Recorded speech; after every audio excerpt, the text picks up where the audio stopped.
Welcome back to another big update of my LEGO city, where I'll show you my brand new building technique for creating windows in my skyscrapers. This is a method you've never seen before, so let's dive straight into the build. For this project, I stocked up big time and filled 8 large containers with black plates and 2x2 bricks that will form the structural pillars of this massive skyscraper. I also found a huge amount of transparent tiles at the pick-a-brick wall, which will be used to create the windows of the building. I had never seen these tiles in the bins before, so I'm pretty sure it was a one-time leftover, and I was incredibly lucky to be there at the right moment to grab them. I stocked up heavily and thought I had enough to cover all the plates needed for this skyscraper. In the end, I realized I'd need twice as many, but more on that later. You can already see how the pillars are going to be built, but first we need to get those tiles in place. I placed the tiles one by one onto the black plates, a super time-consuming process as you can imagine. It took me over 3 hours just to attach the transparent tiles to the first batch of plates. This was the moment I realized I'd need way more tiles to actually finish this project. But first, let's continue with the base of the skyscraper. Just like the rest of the tower, it has a sleek black foundation with large windows, which really bring the building to life by letting you see everything happening inside. This skyscraper will be an office building, with the ground floor featuring an entrance area and several flexible workspaces where employees can work on their laptops or have quiet meetings. I finished the floor with small tiles to give it a classic, professional look. I'm placing various desks with minifigures in their spots and adding some vintage-style street lamps to the corners. By placing the minifigures, the area around the building really starts to come to life. It adds a fun bit of variation to what is currently still an empty space, but will eventually become the city's vibrant business district. In the center, I've added the elevator shaft that workers will use to access the upper floors. The great thing about this technique I'm using is that you don't need to fully furnish every floor on the inside, which saves a huge number of bricks, especially since the structure will be over 5 feet tall. I placed the first rooftop piece around the elevator, and now it's time to start installing the large black pillars. I've already built several pillars that form the corners of the skyscraper, with the window sections placed in between. These pillars are made using black 2x2 bricks with grooves instead of the standard smooth bricks we're all used to.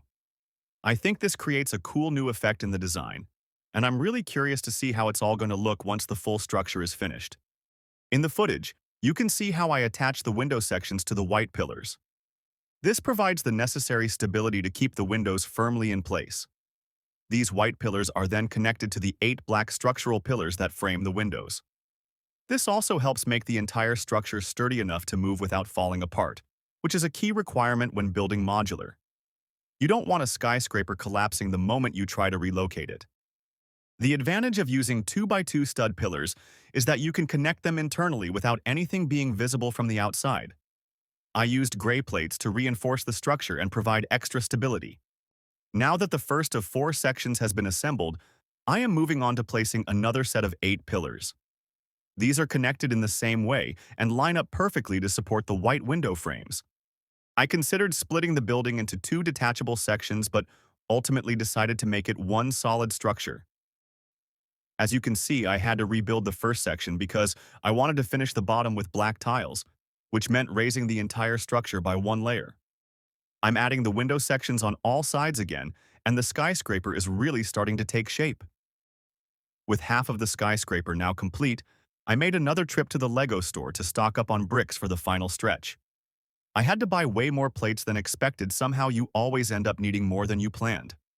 When building a massive LEGO city like this, it's essential to plan ahead and know exactly which bricks you'll need for your upcoming structures. As I mentioned, I'm currently working on a full business district filled with towering skyscrapers. That means I need a huge amount of bricks, especially considering the height of these buildings. Longtime viewers of my channel know I originally started this project by building skyscrapers, before switching focus to recreate a historic old town center. Now that the historic area is finished, it's time to return to skyscrapers, and my goal is to build them even better than when I started this journey about 1.5 years ago. So far, I am very happy with this new building method and can't wait to see the final result. I think it'll fit perfectly between the other 3 skyscrapers in my city, each built with a different technique. Now that the first 2 sections are finally finished to my satisfaction, it's time to move on to the last 2.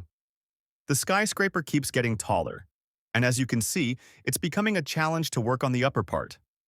As I mentioned earlier in the video, I needed twice as many transparent tiles as I originally purchased. I managed to buy around 4,000 of them from the LEGO store before the bins were empty. Half the building is already covered, so I estimated I'd need about 5,000 more. Luckily, I was able to order them on Bricklink for just 1 cent each, so the total came to only $60. It looks like 2 giant bags of diamonds, which for a LEGO fan is an incredibly satisfying feeling to hold. 3 hours later, all 5,000 tiles have been placed on the black plates, and I can finally move on to the roof. I had to set the building on the ground to design the roof and attach the final plates to the pillars. It was a complex task to get all the connection points at exactly the right height, so that on one side, the windows could be attached, and on the other, everything would line up perfectly with the light gray rounded structure between the different layers. It might not look like much in the footage, but I had to build 32 of these window sections to reach this height. All in all, I spent about 16 hours working on this design, and it cost me around $600 in bricks. Not that it really matters, but just to give you an idea of what it takes to build a city like this. If you'd like to give something back, I'd really appreciate it if you gave this video a like. But not before we check out the final result, because, trust me, you don't want to miss it. Since this is such a unique build, I wanted to finish it off with an original rooftop design I hadn't used before. First, I outlined all the edges with black tiles, added a ventilation unit in the center, and finished the rest with large 6x6 black plates. Of course, I placed an antenna on top so planes can spot the peak of the tower.